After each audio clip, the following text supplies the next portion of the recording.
जाहैबाय जोङो बे लामाखौ बानायनो आखायाव लादों सिमला बागान बे सिगां फाखा रडखामोन बे फाखा रडा गुगालाजोब्बाय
इसिसनानो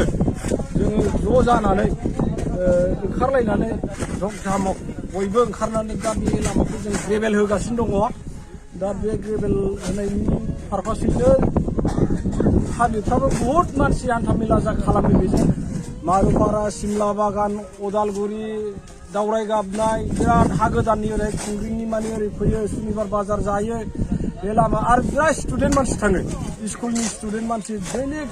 मथा मथि ओरैनिफ्रायनो बांसिन थाङो सिमला बागान एरियानिफ्राय ओरैनिफ्रायनो बांसिन थाङो माने लामाया अबस्थाया बिराद गाज्रिनिफ्राय गाज्रिसिन जाबाय आरो जोंना गैयाबाबो बे लामाया 10 बोसोरसोनि गोजौआव थांबाय आरोखि माने गुगाफिननाया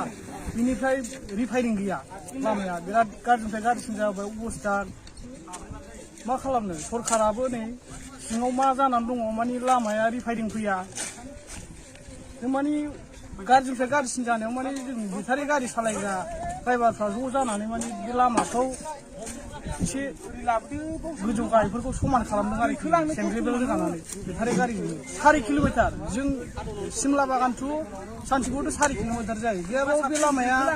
10-15 मिनिटनि लामा बेहाय जों आधा घन्टा सम होनांगौ जायो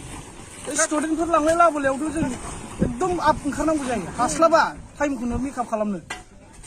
बेबायदि जायो आरोखि ओमफ्राय बिनिखायनो दा लामा गाज्रि जानायखौ दा एसे फोसाबदों आरोखि सरकारनिफ्राय जोंनि आसाया बेनो जा दानि सोलिफुनाय जे सरकार बे सरकारा जोंनि नैबे थांलाय फैलाय सानथिफुर टु सिमला बागान नैबे जे मेन रड बेखौ गावसिनि सुजुग बायदि माने गावसिनि हानाय केपासिटियाव माने गोख्रैनो मावनानै होनो जोङो माने आसा थाबाय जों सिगांनिफ्रायनो बिराद आसा खालामदोंमोन दिनैसिम लामाया गाज्रिनिफ्राय गाज्रि जाबाय थांलाय फैलाय गाज्रिनिफ्राय गाज्रि दा स्टुडेन्टफोरनि थाखायबो जे फरायफुनाय उन्दैफोरनि थाखायबो बिराद गाज्रि अबस्था जाना फैबाय आरो बेखौ जों सरकारनिसिम माने गोख्रोङै हाथाराबाबो जोङो माने आर'ज गाबनायनि नामैनो जोङो सरकारनिसिम बुंहरबाय जोंनि जे थांलाय फैलाय लामा बेखौ जाहाथे थाबैनो फोसाबनानै होयो बेनि अनगायैबो जे सोलिफुनाय उन्दैफोरनि थाखायबो जाहाथे सुबिदा जायो बिनि थाखाय जोङो दानि सोलिफुनाय जे सरकार प्रमद बर' सरकार बिथांमोना नैबे लामाखौ थाबैनो मावफुंनो हायो बिनि थाखाय जोङो नैबे ओनसोलनि जानानै आरो जोङो फिरफिलि एसोसिएसननि जानानै आसा खालामनाय जाबाय गोजोन्थों।